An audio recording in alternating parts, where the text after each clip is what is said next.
Hi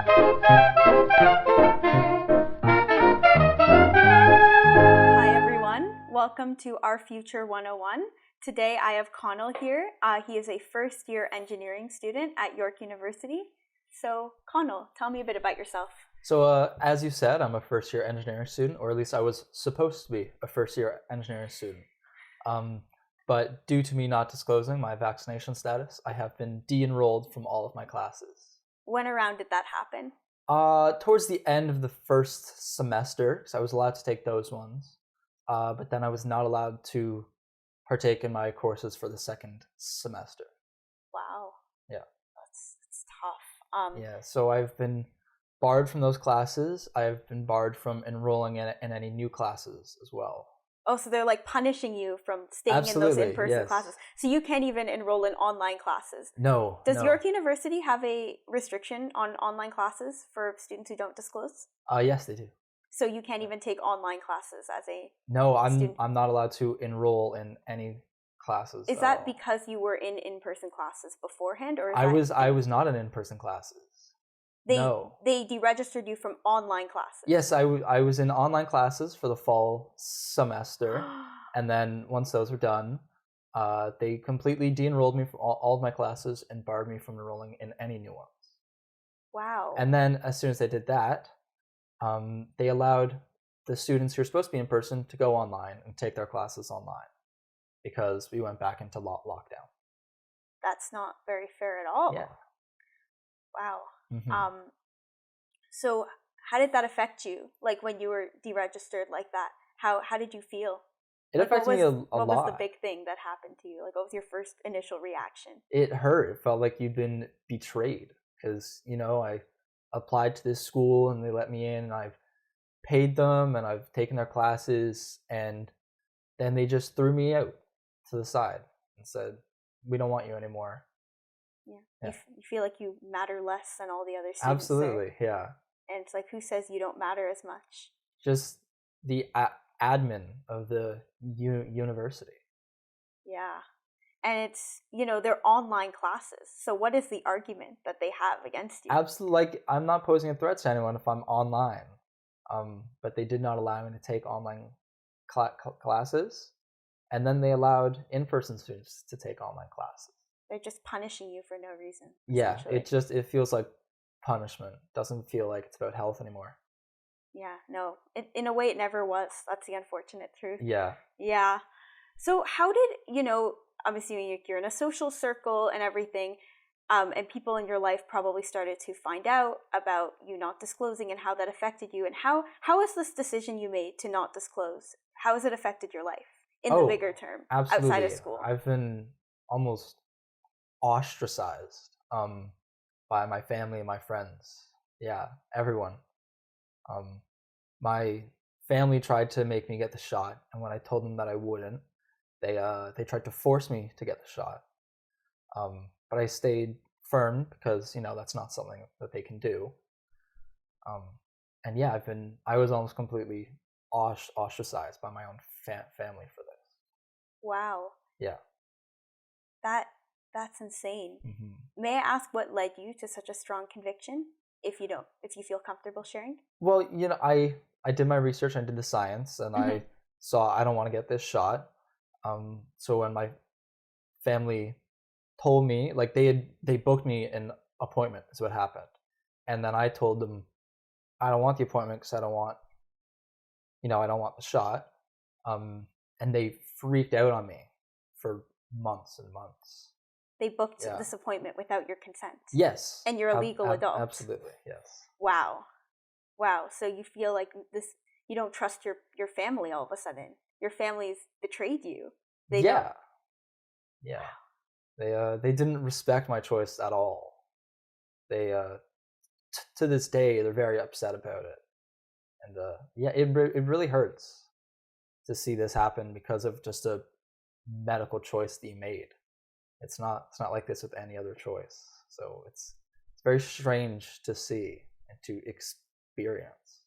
Yeah, and it's a choice we should all have the right to make. It's a personal medical decision. Absolutely. It's a medical choice. No one should know or care about it other than you. I agree. How about your friends? Yeah, no, my friends almost completely dropped me.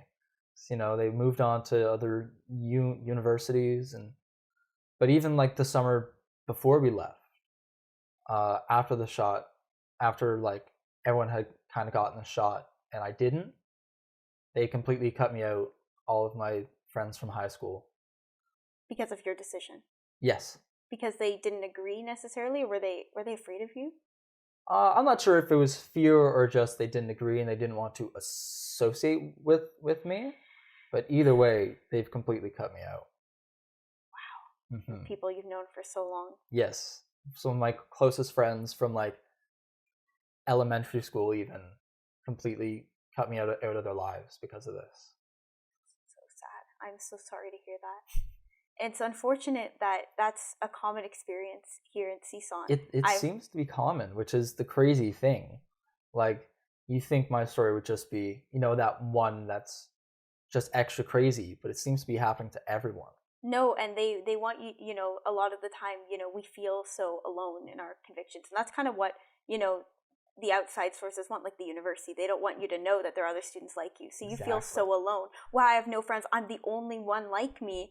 Meanwhile, it's unfortunate that there's so many students in your situation, but there's so many students that have gone through the same thing. You can see it almost as like an alliance in a way that people understand. Yeah, but and that you're not nuts. You're not. Yeah. Yeah. And so it feels good to come to CSONT and see that you're not alone, because the media and the universities and your friends are trying to bombard you with the fact that you're the only one who's doing this. All they show you are these people who have gotten their vaccine and have disclosed their status, and it makes you feel like you're the only one who hasn't. And they're like, look at all these great things that people are doing. If only you got your shot, you could do them as well. And yeah, they just try to make you seem like you're alone in this. And that's why CSONT was so nice, to see that you're not alone. You're in this huge group of people who are going through the exact same thing as you. Yeah, because they want you to feel so much pressure that you think, you know what, it's not worth it anymore. I know people that are like, oh, it's not worth it. I just want to go to the gym. It's not worth it. I just want to be with my friends. And then you give in, you comply. And you think, oh, but I'm so much happier now because I'm accepted. But for what cost? At what cost? At what cost did you do that? That you betrayed your own beliefs, your own convictions. And you chose not to do that. I did. And you know what? It seems that you lost a lot, but you know, you probably feel very good about yourself. I am. I'm glad that I made this choice, because I know in the end I'll be right. Yeah. Yeah. That's good. You're strong in your convictions. Yes. So how did you hear about CSONT? I heard about CSONT through a mutual friend who had joined CSONT. So when I heard about that, it was like, well, there's this group of students that's going through the same thing, and it's great to hear. So of course I immediately came to you guys, because it was really nice to have a group at that point. You felt alone. Yeah, so you joined really for that community. Yes, exactly. Yeah, that's one great thing about our organization, is that we're a bunch of like-minded students and very accepting of people. You know, we all come from different paths in this mandate mess that we're all in. Yes. Like, people have made different decisions for themselves throughout, and this is a very accepting group. We're all friends, we're all support each other. And yeah, and they know this is the first time, I'm assuming. Was it like the first time that you came to a room and you didn't feel judged for your medical decision? Absolutely. It was so nice to be able to talk freely, because every time you go into a room, whether it's at work or with family and everything, I'm scared to talk about it, because I don't want people to judge me. So it feels so nice to be able to come into this room in these groups and these gatherings full of people and just be able to openly speak and not have to worry about saying the wrong thing and being judged for it. So freeing. It is very freeing. When you're in social situations, and this may have been a process for you, but you know, at the beginning, did you hide your beliefs? Did you try and keep them a secret from others? I did, yes. That's why my parents booked the appointment for me, because I was almost scared to tell them that I felt this way, and so I hadn't yet. And so they booked this appointment, and I had to tell them, and they freaked out. So yeah, I was trying to keep it from everybody and hope that this just went away. and I wouldn't be judged, and no one would even know, and I wouldn't have to go through what I've now gone through. You just wanted to, if people asked you, were you ever asked by friends, like, oh, are you vaccinated? Like, do you have your shots? Like, yes, many times I've been asked, and it's hard to find ways to almost avoid that question if you can. And it's hard when you can't avoid the question. You have to answer it, and you see the look on their face. They're like, what? It's just, it hurts inside, Did you find that you were classified as like an anti-vaxxer? Yes, or like a, yes. Yeah. Yes, people are so confused. How they're like, how does this person that I know believe in this? Because they think it's this group of crazy conspiracy theorists, when no, in reality, it's just people with common sense who believe this. That's what the media wants, right? They Absolutely. want people to think, oh, this is the crazy conspiracy theorists. Yes. They're they're a minority. Tinfoil hats and everything. They're their own group, and they're strange, and don't listen to anything they say. Shut them down. Shut them down. They're all but crazy. Then what happens when there's someone in front of you, a nice person, respectable person, who you know and you trust, decent morals, yes. Values, beliefs. Somebody like you had your friends, they loved you, they were your friends, and all of a sudden they have these beliefs. What do people do with that? I know. And yeah. Did you find that in a way, like, people, didn't want to hear you out because then they would have to denounce their own beliefs? Yes, when you try to explain to people why, they just deny and deny. They don't even come up with their own reasons why. All they try and do is shut down your reasons, because they know that if they actually listen to you, then they might agree, and they might have to fall into this group. Because they think it's this group that you're either a part of it or you're not, and it's so bad to be a part of this, they'll do anything they can to not be. Yeah. So they won't listen to you, and they won't accept anything you say. They just believe everything you say is a lie. Because, they've based all their belief systems on yes. the one belief, that the government is right and the mandates are right and they're keeping us safe, they're keeping everyone safe, yes. And these people are wrong and they're dangerous, they're spreading disease, we need to avoid them, we need to be safe from them. What do they do to? And when they see that that's not correct, they can't take it in their brains, and they go, no, I'm right, there's no way I'm not right. Yeah, it's weird because people feel that they can't hold two different viewpoints at the same time. People are very, very stuck on. Do you agree with me that they're very stuck on? Yes, and it's crazy. No one is ever in the middle here. Everyone feels like they have to be extremely far to one side, and they can't agree with anything with you on this. Have you had an experience ever with a friend or maybe a family member that's not your immediate family where you told them about, you disclosed that you haven't disclosed and how it's affected you, or that you haven't gotten the shot, and how did their reaction surprise you? Like, was it better than you thought? There were a few people who were more accepting than I thought they would be, and there are a few people who have been a lot worse than I thought they would be. There are definitely people who have talked to about this, expecting them to be a little bit accepting, and they just outright blast you, and they're very not accepting. It's a real shock to feel that, to go to this person that you trust and have them completely turn on you. It's like they forget everything, who you were before this, everything all the memories you've made together, the kind of person you are. That I am now. Yeah. I'm not known as me. I'm known as an anti-vaxxer. That's your entire identity. Yes, I'm not a student. I'm not me. I don't have any hobbies or anything. I'm an anti-vaxxer, and that's it. So I don't want to associate with me at all. Yeah, it's like if they paint you as something other than that, then they have to acknowledge that your beliefs are might be valid in some universe, and they don't want to do that because then they have to denounce themselves, and it's what's the point of that? Where's the discourse? I know. Do you find that people are very, when you talk to them, they're purposefully close-minded? They shut you down ever? Absolutely, yes, because you'll say a point and you can see it in their brains, they try and think of something to come back to it, and if they can't, they just shut you down completely and they move on. They won't even acknowledge that, okay, that point was correct, but what about this? They just will shut down completely. No, that's wrong. Now this. Mm-hmm. Anything to avoid what they might actually agree with. Yeah. And so you were enrolled in online classes. I was enrolled in in-person classes, and then right before the term started, they announced that all classes had been moved to online, or at least partially online. So I had a few classes where they had in-person options for stuff like labs, but a majority of my classes were online, and so that's why I was allowed to take those at the start. And then about halfway through that term, they announced that they would be de-enrolling people, and I was scared that they would de-enroll me from these classes, and thankfully they didn't. I was allowed to complete those. They de-enrolled me from the winter entirely. They de-enrolled you from your winter online classes? I was just enrolled in classes. They had announced that all classes would be moving to in-person. There would be no online options possible. So that's why I was de-enrolled, because they were hard set on all of their classes being in person. And so I was de-enrolled because they couldn't allow me to go in person.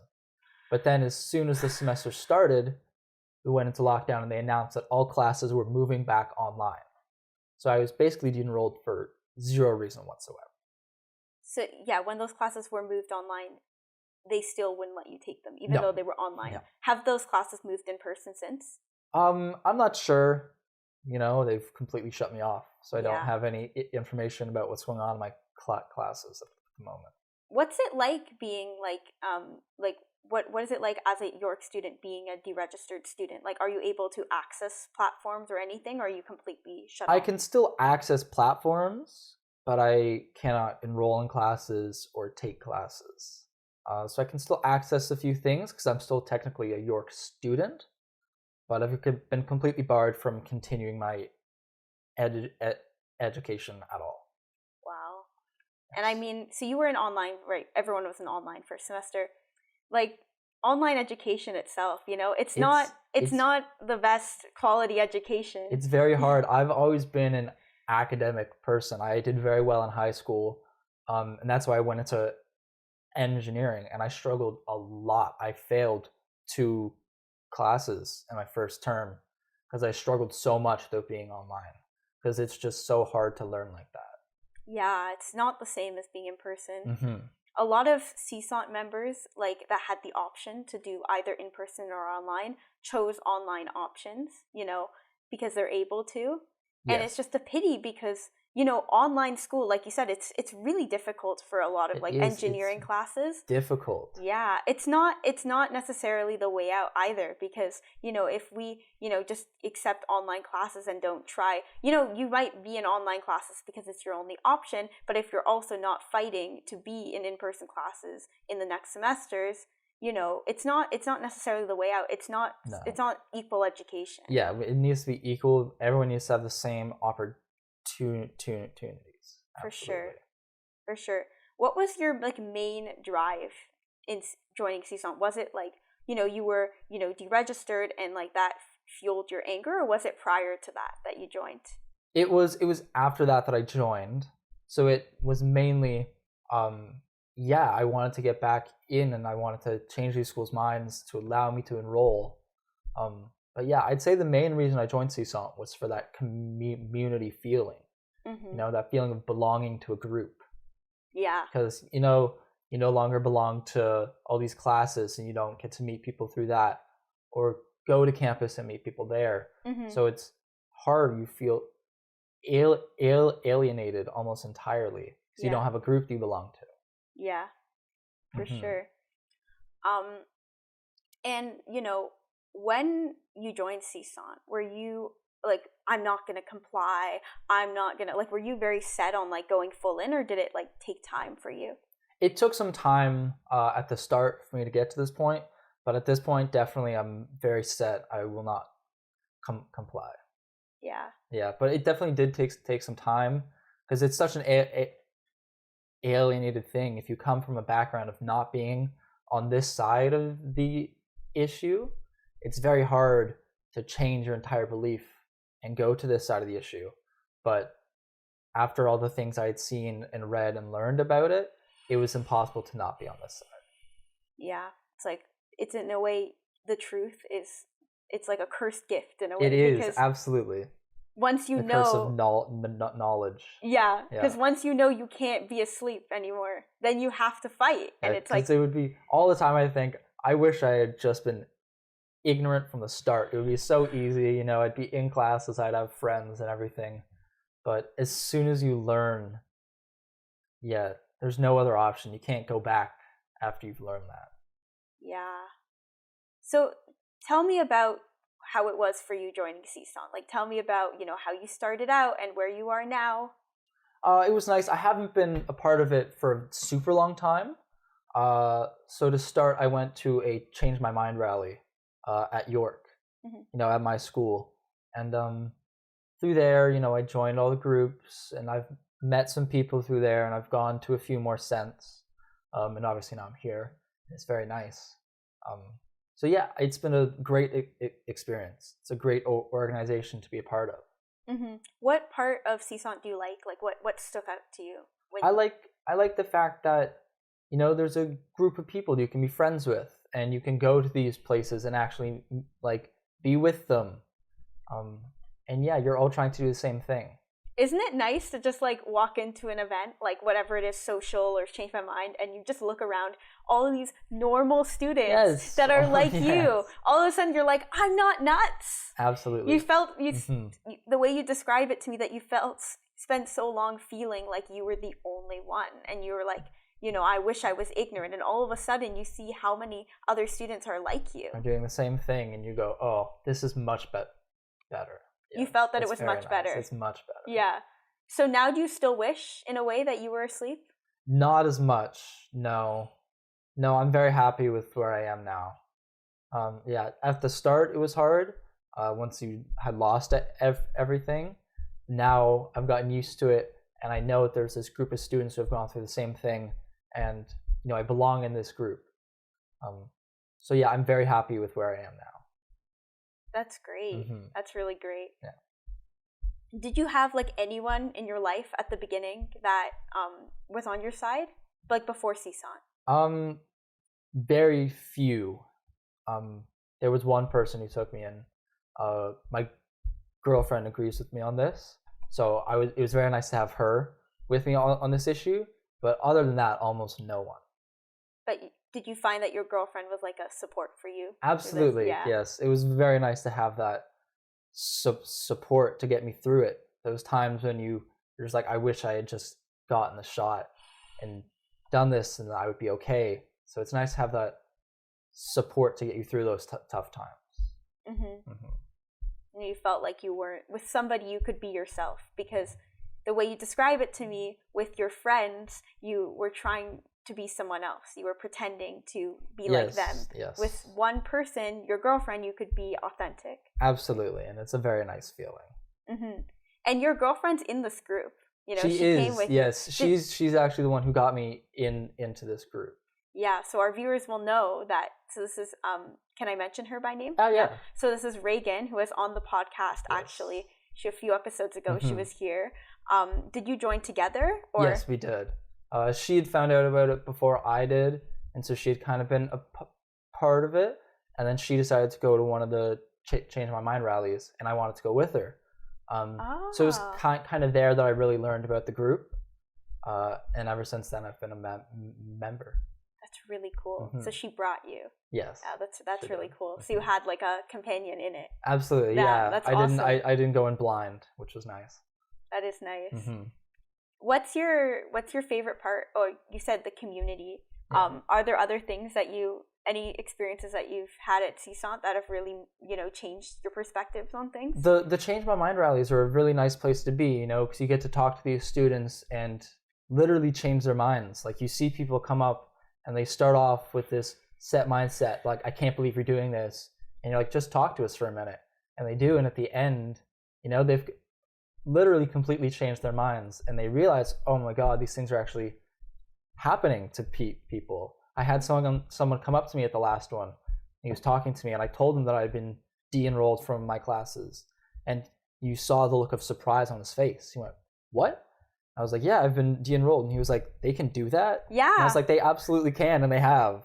People don't think the university tells them, okay, upload your proof of vaccination. Cool, okay. Yeah, they do it, and then it's how does it affect students? Oh, there's a percentage of students that are, really thinking about the anti-vaxxers that aren't at Yes. school with them and they're happy. But there's a large amount of students that just don't question at all. Yeah. They're like, oh, they're asking me to submit my vaccination. Okay, I will. Yeah. But, then you talk to them, like you step on campus, like you said at Change My Mind events, and you ask them, how do you feel about the mandates? And they stop and they're like, I don't know. Have you had that? Yeah. I don't have an opinion. People come up and they go, I don't know how I feel. I just kind of did it. And you're like, okay, so how do you feel with this? And then you talk to them and more, and they realize that these are not good things and that they shouldn't happen. Yeah. Mm-hmm. A lot of people come up with very conflicting views about it. Like they're conflicted in themselves. Like, I think it's a good, but and this is bad. And you talk to them and they realize, oh no, all those things I thought were great about them aren't actually great. So, like, can you give me an example of that? Yeah. So that guy who came up to me and told me who I told that I'd been enrolled, mm-hmm. he came and he was like, I think it's good because they're like protecting health and everything. And we told him, we were like, but what about this? Like, we aren't even allowed to go online. And he went, why not? Mm-hmm. And we were like, because they haven't let us. And he was like, that makes no sense. Like, you're not posing a threat to anyone if you're online. And we said, exactly, that's why we're here. And you see it in his face. Again, he goes, that makes no sense. Like, they realize something is wrong with this. They think, they're doing this for health and safety, yes. But then they go, wait a minute, that blank policy, like making them not letting them do online classes, that doesn't make sense with that's health not and about safety. Health and safety at all. And you see them realize that it's no longer about health and safety. And it changes something in them almost. They realize it. And again, it's that thing, once you learn something, you can't go back. They can't go back to being ignorant and believing this is entirely about just health. Yeah. So once they learn that, that's how you get new members and new people who agree with you. Have you met anyone in CSONT that came from a Change My Mind event that was previously for this stuff? I think so, yes. I believe there was someone at the last one who came because they had been to one of these events and they decided to come back for the next one. At the first one I went to, we had a bunch of students come up who actually joined the group. They didn't show up to an event, or at least not one that I'd been to. They came up to us and they talked to us and they actually joined the group, which was really nice to see. That's amazing. Mm-hmm. That is so yeah, amazing. It shows that it's actually working, us being there, and it's really nice. What do you think about, there's a lot of groups like us that are against the mandates that, encourage, discourse, debate, freedom of expression, freedom of medical choice. What do you think it is about CSONT specifically that is different from the other groups? Well, it's nice that it's students, because it's people your age. And it's nice that, some of them go to my school and they're in my program and I can actually talk to them. And it feels a lot more like a community in that sense when we all have something in common. And it's not just a group of random people who all think the same thing, but it's you have something in common and you believe the same. You have the same beliefs. So it's really nice. And something that's great too about our organization is that the reason we're known is because we make a presence, right? Absolutely. A lot of these groups, they do great things for the movement, but they're not present. So students don't know they exist. Like in my first semester at school, I didn't know of these groups even existing. Mm-hmm. But CSONT comes on campus. They're refuse to be visible. Because a lot of people do a social media presence and an online presence, but unless you stumble upon that, it's impossible to know that they are there. But with CSONT, you're walking through campus and you see them holding up those big white signs we have here on the wall.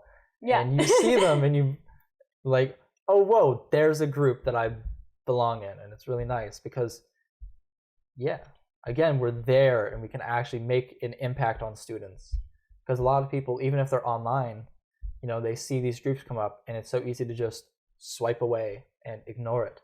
Yeah. But when you're walking past us and we come up to them and ask them questions, you can't ignore us. And now you're aware of us. Yeah, it's really just, nice. It's unapologetically, we're in your face. In your face. We're here. What are you going to do? How are you going to deal with that? Where are you going to put your beliefs to fit? Absolutely. Are you going to be able to handle this potentially conflicting belief? Yeah. And I've seen that too at events where you ask somebody, how do you feel? And they say, oh, I'm for them. I think they keep people safe. And you speak to them just for 3 minutes. And by the end of it, they're like, how can I get involved? Yeah. I've had it's that quick. Yeah. Yeah. Because it's such a fragile argument, I think. So as soon as they just learn a few things about it, because I think a lot of people on that side are choosing to be ignorant about our side, because like as we said earlier, the more they learn about it, the more they might agree with, and they don't want to agree with us. Scary to agree with us. Yeah. But as soon as we talk to you and we tell you these things, you've now learned it, in your own head that you agree and you can't go back from that. Yeah. And do you find like with people, then they listen, have you ever had a situation where somebody acknowledges like, I don't think my argument can stand here? Like Yeah, definitely. People will like say something to us and we'll say something back, and then they'll just say the same thing again. And you got to tell them like you're going in circles here. Yeah. Yeah. And so they have to realize in their own head like, oh, I don't have anything for this. Mm-hmm. And like they kind of have to realize, oh, you're right about this. Yeah. And it's like, oh, if they're right, I'm wrong. Oh, yes. Everything I've believed is wrong. Everything that I've fought for and claimed for the past year is actually wrong. And it's scary to think that. But I think groups like this really help, because they realize, oh, there are all these other people who think the same thing. It's not as bad to associate with us, because we're not there screaming at you and these crazy conspiracy theorists. We're just students who are there and believe this. Yeah. And they see that, it's less and less scary to be on our side. And it's more human. So then they're seeing students that are like them, that are in programs identical or similar to theirs, that feel this way. It's not like what did you say? Tinfoil it's not the tinfoil hats. Yeah, so it's like, oh, these are, they make some sense in some way. They may not agree, but like, they're like, they're students like me. They are normal people. Yes. Yeah. And at the core of CSONT, that's what we are. We're just students who believe this. Yeah. I mean, none of us wanted to be in this situation, but we're bonded over one fight. Mm-hmm. At the same time, though, we're a very diverse group. We are, yes. There's a lot of different walks to get to this point. Some people who have believed this since they were very young, and then people like me who have only believed this pretty recently. And we're accepting of all of those different walks. Yeah, I've met very diverse group in CSONT from all across the political spectrum. Absolutely. All walks of life. All across the world even. Yeah. People from very different places. Absolutely. And so people will, the big thing about grouping is that, then they'll stereotype you into one group, and they'll say, this is the group. Yes, this is your group. You're in here. And then you have to show them, no, look at all these people who belong to this group who don't fit in that stereotype that you say we are. We're in front of you on campus. Yes. What are you going to do? Right it's here. all these different students. Yes, because it's not like being online when you can look at it and imagine anyone you want posting these things. But when you walk by us holding those signs, you have to acknowledge we are real diverse people who are here and who actually believe in this. Mm-hmm. Yeah, I agree. Mm-hmm. So what do you have to say to students? You had a very difficult fight to this, to get to a place that you are, to stand with CSONT, that took a lot of courage, to speak up about your beliefs, that took a lot of courage. And there are a lot of people that share your beliefs as well, but are too afraid to speak. What do you have to say to people in that position? I was in their position as well. I was terrified to speak up. But seeing the group really helps, and seeing these people have the courage to do it, I need to have the courage to do it. Absolutely, come out to an event. The first one I went to, I was terrified because I was like, people are going to come up to me and yell at me and things, because like you feel like everyone hates you. But you're there and you don't have to talk if you don't want to. You can, for the first little bit, sit back and watch and just be present. And that's what's important. So yeah, if you're scared, absolutely you can join the group. There's nothing wrong with that. But like coming to an event, I realized might be very scary. And I was in the same shoes. But if you're there, you just have to be present. You know, you don't have to do all these things. You don't have to talk to people and face all these screaming people who hate you. You just have to be there. And then eventually you kind of work up to being able to talk to people and deal with all these people. But at the start, you get to work your way up. You don't have to just jump right in. And it's a very common experience too that, you know, members join our group and they'll say initially, "Oh, I don't want to do any advocacy. I'm not showing face." Yeah, no. And then they get to know us and we become friends, and they eventually gain the courage. And it's, you know, it's not instant. You know, you're not going to instantly be like, "I'm not going to comply anymore. I'm done." Because even if you know the truth, like to get that courage and to feel like you have support. Yeah. So, you know, it's okay if people aren't like jumping into it, but eventually, you know, they'll gain that courage in the community that supports them. Absolutely. Take your time if you need. Take as much time as you need, you know, as long as you get here. You know, it doesn't have to be right now or in a day. You can take your time as long as you get here. And, you know, do what you can. Do what you can because you care about the fight. I think a lot of students too, like, you know, they think, "Oh, like, I can't drop everything." Or they think, you know, I'm a student. This is a very common when I get this at events too, Change My Mind events with students. Like, I'm a student. What can I do? Even if they have these beliefs, they're like, "But I'm just a student. It's like, I have no power here." We're all students. That's the point. What do you have to say to that, to students that feel that they're powerless? Yeah, well, a group of students holds a lot of power. It's the groups that cause change, and we have a group. And so if all of these people think that and they don't join the group, you know, we might not have power. But if all these different people who feel like that join the group, our numbers add and add and add, and you just gain power with all of that. And it's really nice. I agree with you. And I think a lot of it is people feel very immersed in their individual situations. Yes. But at the end of the day, everyone's situation is valid. But we're fighting for more than our individual situation. That's, as a side note, that's kind of why like CSONT doesn't advocate for like accommodations or exemptions, because then you're accommodating yourself. But what about the future for yourself? And what about the rest of people? You know, this is going to keep continuing. Yes, it needs to be the same for everyone, whether you have an exemption or not. You deserve the right to an education. You deserve to be able to go to school. And it's, if you believe that, you know, what are you doing to contribute in your way? Like you said, not everyone can jump in right away.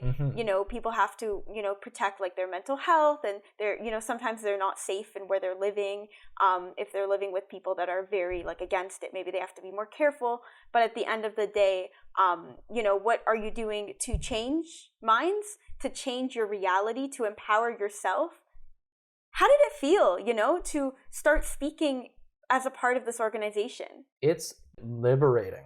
You know, it's great. It's a great feeling to get out there and actually start to talk about this, because you, in your head, you want to for so long and you're just scared to. So once you actually start to get out there and speak, it's a great feeling. It's very nice. I think people hold back because they're so afraid. But it's actually funny because, you know, you lose more and you get involved. You feel, in a way, as you described it, less afraid. Because you're staying true to yourself. You're staying true to your convictions. You're staying true to your beliefs. You're not wearing, I hate to use this word, but you're not wearing a mask anymore. Pretending to be someone you're not. You can be yourself with this group. Yes. And that's the appeal of it, really, is that you can be yourself. You can go out and speak what you actually believe instead of having to hold back and, you know, wonder, does this person believe the same thing I do? Can I say this to them? But you can go and be yourself and say what you believe, because you know all these people believe the same thing. So since you joined CSONT and now you have this community, has your relationship changed at all with people that were, you know, you originally had conflicts with because of your decision? How you feel more empowered to speak to them? Yeah, you do feel more empowered. Once you can speak to a stranger about it, you feel a lot better being able to speak to your family and friends about it. Do you find that, like, you know, now that you have this community and, you know, you've done all this work to empower yourself, you have those conversations and they don't affect you as much anymore? Yes, absolutely. Like, yeah, you're terrified to talk to people about it at first. Once you get out there and realize that all these people are going through the same thing you are, and you have this support almost, you can go out there and you feel a lot less scared to talk about it with everyone. For sure. For sure. Yeah. I want to just say to the students watching, if you're interested in getting more involved, reach out, csont.ca. There's a community of students like you. You're not alone. Of Connell here, we have had so many guest speakers come, and there's so many students that, have a similar experience. And if you're afraid, that your confidence will grow with time. It's not, Absolutely. you're not a lost cause, Yes. and we're here for you. Yes. So feel free to reach out. Again, thank you for coming on the podcast. Thank you for having me here. No problem. It was a pleasure. It was a pleasure as well. Thank you so much.